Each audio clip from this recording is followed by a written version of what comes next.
Bem-vindo a mais uma aula do curso de Licenciatura em Ciências, do módulo de Meteorologia. A aula de hoje é extremamente interessante, porque nós vamos falar um pouquinho como que é feita a previsão de tempo e também a previsão de clima. Eu sei que vocês estão acostumados a olhar todos os dias, antes de levantarem a previsão de tempo, até para saber que tipo de roupa você vai usar, principalmente na cidade de São Paulo é sempre um problema, porque às vezes pode amanhecer um dia extremamente frio, depois esquenta ao longo do dia e depois no final da tarde de novo está frio, mas você precisa saber que tipo de roupa usar. Ou mesmo hoje em dia, se você tem um fim de semana que você gostaria de passear ou mesmo fazer um churrasco, é extremamente importante você saber como vai ser a previsão no fim de semana. Então na sexta-feira você vai lá, vê a moça do tempo ou o homem do tempo na TV ou mesmo rádio, e ele vai dizer, olha, nesse fim de semana vai chover ou vai fazer sol, ou vai ser um misto dos dois, enfim. Essas são informações importantes que vocês já estão acostumados no seu dia a dia. A ideia da aula de hoje não é que vocês se tornem meteorologistas e saibam fazer previsão. Não, é só dar uma explicação de como que é feita essas previsões, o que implica nessas previsões. Vocês vão ver que os dados são extremamente importantes, se usa modelos matemáticos, até vou mostrar algumas equações, sem susto, e inclusive onde você pode acertar mais ou errar mais até em termos de previsão. Tá bom? Então vamos lá. Na verdade, os objetivos de um modelo numérico da atmosfera, que é aquele que vai fazer a previsão de tempo, faz o quê? Simplesmente ele precisa de um dado inicial. Então você imagina, eu já vou mostrar isso para vocês, que vocês têm que ter todo um conjunto de dados do que está acontecendo exatamente agora. Aí você pega esses dados e coloca no modelo numérico. Aqui eu estou chamando de modelo atmosférico, mas inclusive existem hoje em dia modelos que têm uma associação entre a atmosfera e o oceano.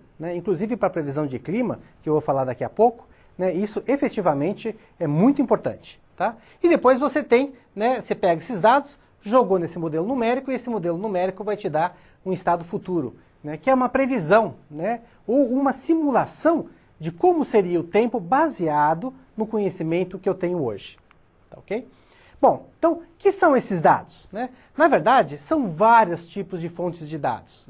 Nós temos dados de estação de superfícies, alguma coisa como essa estaçãozinha aqui pequenininha, que tem vários instrumentos, eu vou falar um pouquinho melhor já sobre isso.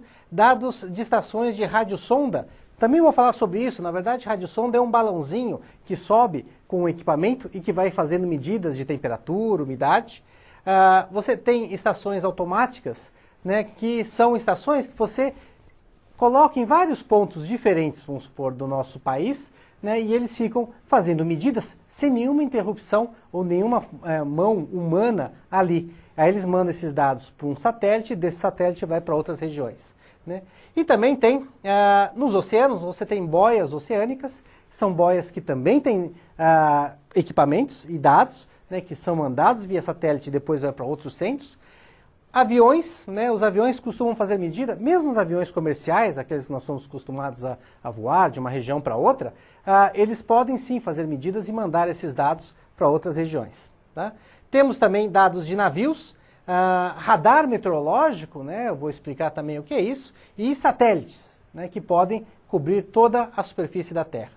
Todos esses dados, então, eles são o quê? Eles são jogados por uma região que é armazenada, são processados, são analisados e depois que eles estão colocados de uma forma regular, em forma de grade, eles são jogados no modelo e aí sim, esse modelo então, ele sai com mapas de como seria a variação dos ventos, da precipitação, das chuvas. E tendo essas informações, essas são passadas para diversos setores da sociedade. Então elas são importantes para a parte de transporte. A gente sabe que um avião não levanta voo se ele não souber quais são as condições de tempo locais, as condições de tempo durante o seu percurso e as condições de tempo, principalmente, quando ele estiver pousando. A agricultura, importantíssimo, nós sabemos que se vai chover mais ou vai chover menos, ou vai chover uma chuva de granizo, que são aquelas pedrinhas de gelo, podem simplesmente destruir uma lavoura. Nós podemos fazer uma previsão disso também. Parte de energia, a água, esporte e turismo, né? É claro que se você vai marcar uma partida de futebol, uma partida de tênis, né, é importante que vocês saibam se o tempo vai estar bom ou não, né, para se preparar para isso. E aí também a parte de construção civil. Então vocês vejam que, na verdade, você tem toda uma sequência, né, de informações que são necessárias até chegar naquele estado básico que todos querem saber, né? Vai chover ou não vai chover, né, no final das contas, né? Muito bem. Esses dados, na verdade, né, eles podem ser coletados e são coletados do mundo inteiro, né? Existem algumas diferenças, né? No hemisfério norte, se vocês notem bem, né, sempre você tem mais continente do que oceano. Então você tem muito mais dados disponíveis ali. Já para o hemisfério sul, você tem mais oceano do que continente, né? E, portanto, você até tem um pouco menos de dados. E quando eu estou falando desses dados, são aqueles dados de superfície, tanto na parte continental como na parte de oceanos, né? No nosso hemisfério ainda é um problema, porque veja que há partes aqui muito próximas da Antártica que quase não tem navios, né? Que quase não tem aviões passando. Então são dados que vocês praticamente só têm através de satélite, como eu vou falar daqui a pouco, tá certo? Então você tem essas diferenciações. Vamos falar mais aqui do nosso continente, né, que é a América do Sul, né, e particularmente em cima do Brasil. Cada pontinho esse mapa é um pouco antigo, mas ele ainda representa super bem a distribuição de estações que nós temos no nosso país. Então notem que a maior quantidade de estações está o quê? Localizadas mais na parte leste do nosso país, né? Notem que tem mais pontinhos aqui, inclusive mais próximo à costa, e eu tenho muito menos dados, tanto na parte amazônica, em função da floresta em si, como na parte mais central, né? Então cada pontinho desse representa uma estação meteorológica desse tipo aqui.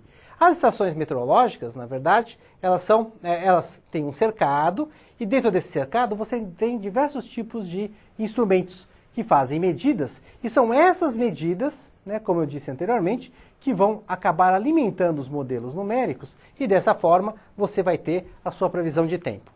Mas que tipos de instrumentos tem lá? Só para vocês terem uma ideia geral do que tem naquele cercado ali. Bom, vocês têm ali na estação, você tem um pluviômetro, né, que te dá quanto que choveu, na verdade, um hidrógrafo, tá, que te dá a umidade, né, marca a variação da umidade, um barógrafo que te marca a variação da pressão atmosférica.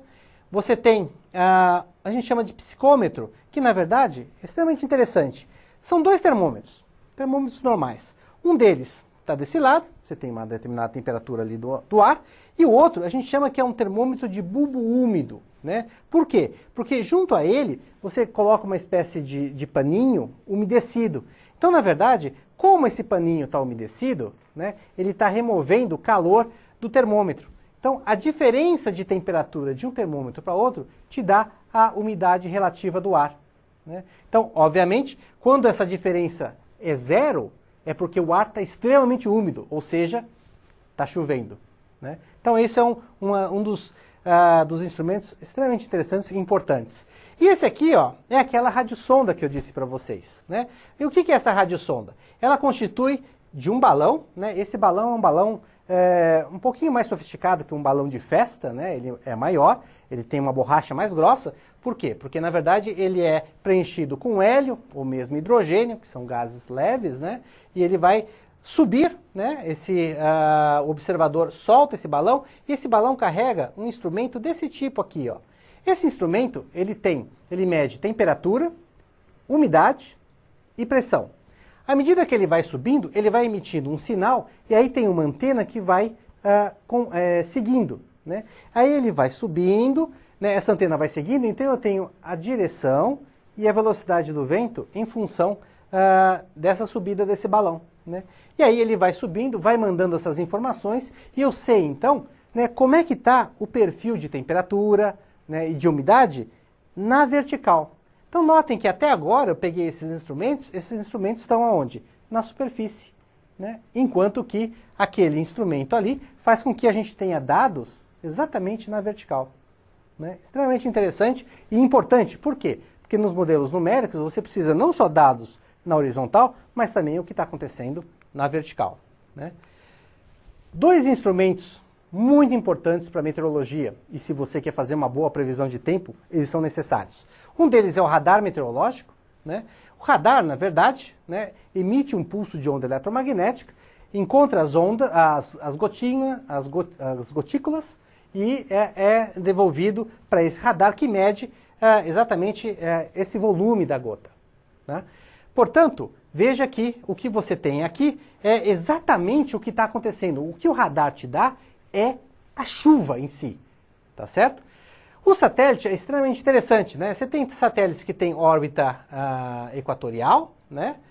E satélites de órbita polar, né? Estão sempre indo através dos polos. E aí, eles vão fazendo um mapa de como que está toda a superfície terrestre e, portanto, você sabe, né, por exemplo, onde você tem essas partes mais brancas, que são nuvens, né? Ele faz isso através de medidas de temperatura, tá? E aí você tem uma noção exatamente do que está acontecendo, né, naquele momento, né? Você pode ter outros tipos de dados também, mas esses são dados especiais. Você pode ter uma torre fixa com instrumentos em vários níveis. Você tem esse outro balão aqui, que os meteorologistas chamam de balão piloto, né?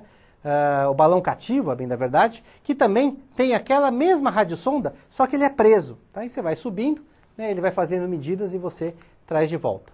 Bom, todos esses dados entram aonde? Em equações meteorológicas, tá? Não precisem se assustar, ninguém vai cobrar para vocês decorarem isso. Mas é importante mostrar para vocês que os modelos numéricos, eles não estão ali aleatoriamente, eles são baseados em equações físicas, né? E são poucas as equações, né? Apesar de toda a complexidade da atmosfera, né, você consegue representá-la em poucas equações, e são essas equações que vão para os modelos, tá certo? E aí, nesses modelos, como eu disse para vocês, o que eles fazem? Eles pegam a Terra e dividem em quadradinhos, né? Então, o que a gente fala de resolução dos modelos significa o seguinte: quanto menor esses quadradinhos, melhor. Por quê? Ó, imagina que eu tenho a temperatura aqui de São Paulo e a temperatura no Rio de Janeiro. Então veja, do Rio para São Paulo tem em torno de 500 quilômetros. Então se no Rio está 30 graus e em São Paulo está 20, né, no meio não necessariamente está 25, se você fizer a soma, né, e dividir, tá certo? Portanto, se eu só usar essa distância de 500 quilômetros, significa que eu vou perder muita informação. Então, quanto menor esses quadradinhos, maior a resolução. E aí, muito melhor a informação. Então, os modelos hoje, os modelos globais, eles pegam a Terra e dividem em vários quadradinhos, né, com tamanhos diferentes, e também, não só na parte horizontal, mas também na parte vertical, né? E hoje em dia, até para facilitar, existem o que eles chamam de modelos regionais. O que significa? Bom, eu tenho um modelo que pega o globo inteiro, mas eu estou interessado só aqui, por exemplo, em São Paulo. Então o que eu faço? Eu pego um outro modelo e amplio, pego os dados aqui dessa região de São Paulo e faço com que aqueles quadradinhos sejam muito menores ainda. Portanto, eu tenho mais informação, uma informação mais completa e, portanto, a diferença é, eu posso ter um modelo, aqui é só um exemplo, porque hoje os modelos já avançaram muito, né? Um modelo que eu tinha 200 por 200 quilômetros de quadrado, eu posso ter um modelo regional de 20 por 20. Né? Então, extremamente simples. Né? Um outro problema também é o seguinte, né? Vocês podem perguntar, Tércio, eu queria saber se vai chover nesse Natal. Né? Você quer uma previsão do tempo, se vai chover no Natal. Né? Eu digo para vocês, não sei. Né? Porque a atmosfera ela tem um comportamento caótico. Tá? Então, na verdade, a minha previsão, acima de 2 semanas, ela simplesmente pode ser qualquer coisa. É quase como você jogar uma moeda para cima, coroa chove, cara não chove. Você joga para cima, depois de 2 semanas, tanto faz o que cai, né? Por causa da forma caótica com que a atmosfera se comporta. Então, na verdade, né, boas previsões, elas começam com altíssima previsão de acerto em 24 horas, e à medida que eu vou avançando no tempo, elas vão decaindo. Né? Então, o que acontece é que eu tenho uma parte inicial aqui, que eu posso andar um pouquinho para cima, um pouquinho para baixo, mas uma boa previsão significa que tudo isso ia convergir para o mesmo ponto. Uma previsão ruim, ou depois de 2 semanas, cada um converge para um ponto diferente. Então, não tem como acertar. Né? E aí, né, veja que hoje, através dos dados que eu coloco, daquelas equações matemáticas, eu tenho, então, as previsões com os meus modelos numéricos, né? Notem que isso aqui são dois modelos diferentes, para o mesmo horário, com resoluções diferentes. Então eles dão, veja que ambos dão informações muito próximas, mas ao mesmo tempo diferentes. Então a resolução, aquele tamanho dos quadradinhos que eu falei para vocês, diferente, pode implicar também em respostas diferentes, né? Mas veja, eu estou só falando aqui, vamos fazer previsão de temperatura, previsão de chuva, mas com os modelos você pode ter outros tipos de previsão extremamente importantes. Por exemplo, previsão de ocorrência de geadas, né? Isso é uma possibilidade, né? E levando em consideração vários processos físicos e os dados dos modelos, você pode ter esse tipo de previsão, né?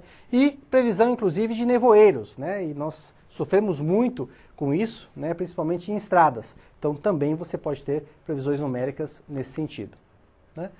Bom, e a previsão de clima? Veja, na previsão de tempo, né, eu disse para vocês que até 2 semanas, depois disso não dá. Na previsão de clima, o que eu posso fazer é dar uma previsão, o quê? De 3 meses para vocês. Na verdade, hoje em dia, os modelos te dão uma previsão de até 1 ano. Mas nos 3 primeiros meses é onde você pode confiar, né? E a previsão de clima também tem um problema, né, que se você, né, uma alta previsibilidade significa o quê? Que mesmo que eu comece de pontos distintos, todos os meus dados convergem para um único ponto. Significa que o modelo está acertando bem, né? Em compensação, uma baixa previsibilidade do ponto de vista de clima, mesmo que eu tenha todos os pontos saindo do mesmo local, no final eles estão todos divergentes e, portanto, uma má previsão, né?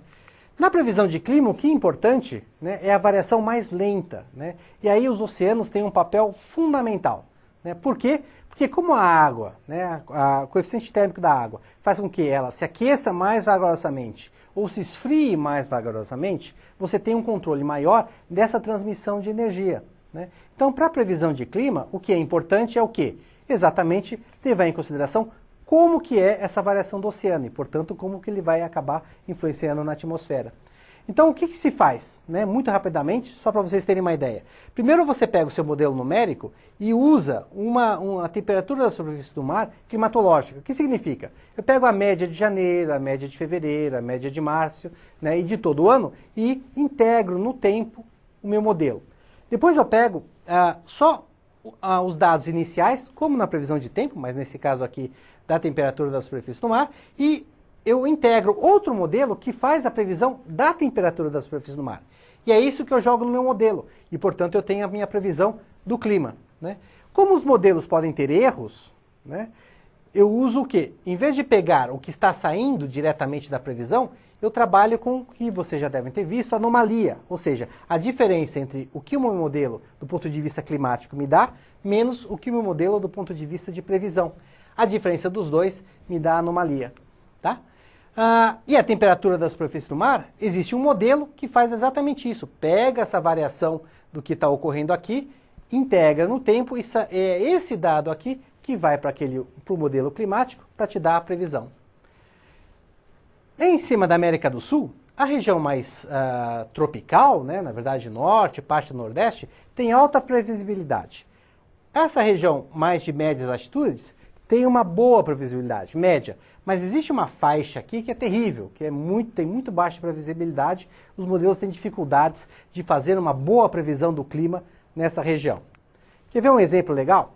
Isso aqui é a previsão para fevereiro, março, abril, maio de 97. Aqui eu tenho o observado, aqui o modelo. Isso aqui é para o Nordeste, né? Se você comparar bem, o modelo até que acertou, né, essa parte mais seca aqui, ó, que ocorreu, e essa parte mais chuvosa aqui no Nordeste. Tem pequenas diferenças.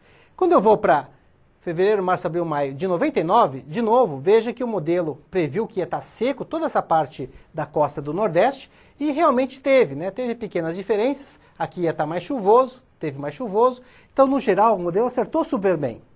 Olha esse aqui de 98, né? Que foi um ano específico, não sei se vocês já viram, teve fenômeno El Niño, que é um aquecimento das águas ali no Pacífico. Note que o modelo previu que ia estar extremamente seco no Nordeste. E realmente esteve, né? Então, 3 anos seguidos o modelo acertou em cima. Agora veja em 2000, né? O modelo disse que ia chover um monte em toda a parte do Nordeste, só ficar seco um pouquinho ali, e na verdade o sinal foi quase oposto, principalmente aqui. Então há a possibilidade sim de errar, né? Isso faz parte das incertezas, né?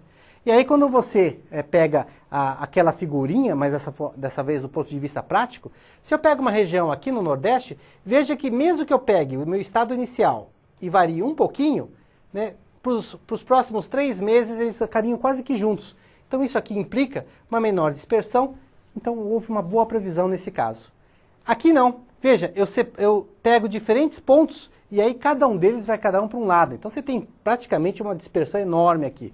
Então, e onde que é essa média aqui? Aqui na região exatamente de São Paulo, né? Então eu tenho uma baixa previsibilidade, como nós vimos, né? E para concluir, né, a pergunta que vocês poderiam me fazer, bom, e como que vai ser, né, os próximos meses? Então isso aqui é uma previsão que é feita, uma previsão sazonal, para novembro, dezembro, janeiro, né, e janeiro de 2012, que é feito entre um consenso do CPTEC e INPE. CPTEC é o Centro de Previsão de Tempo e Estudos Climáticos, e o INMET, que é o Instituto Nacional de Meteorologia. Tá? E, portanto, se vocês olharem lá na página, essa aqui é a previsão para os próximos 3 meses. E aí, quando vocês olham aqui, o que eles colocam? Né?